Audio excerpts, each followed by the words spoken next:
গোলকগঞ্জৰ বেলগুৰি ভয়ংকৰ ঘটনা।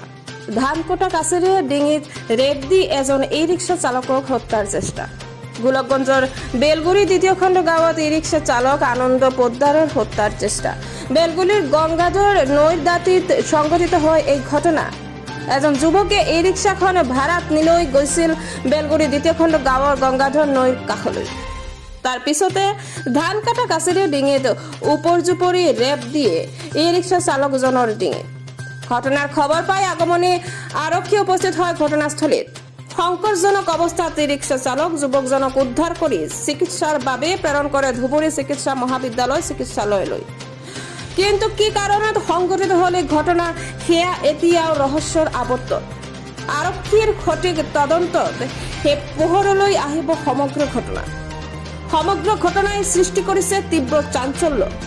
ই ৰিক্সা চালকৰ ঘৰ গোলকগঞ্জত বুলি জানিব পৰা গৈছে। গোলকগঞ্জৰ পৰা আব্দুল মতলেবেৰ ৰিপৰ্ট, এনি এক্সপ্ৰেছ 30।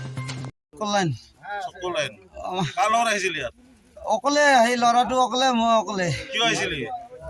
ভাড়া লৈ আহিছো। ভাড়া লৈ আহিছিল নে মুৰ্গা পাইছিলি? নাই ছাৰ, মই পানীটো দি দিওঁ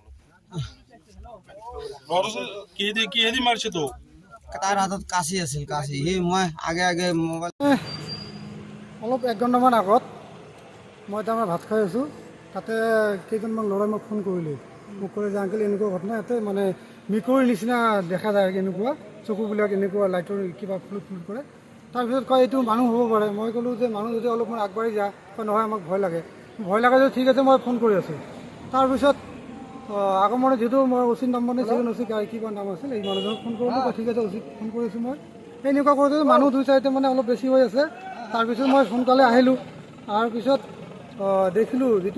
দেখাৰ পিছত মই এনেকুৱা ধৰণৰ লাগিল যে মানুহজনক পিছফালৰ পৰা কিবা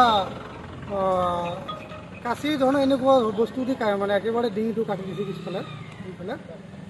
মানুহজনৰ ঘৰ গোলকগঞ্জ। নাম কি আছিল? নাম আছিল মানুহজনৰ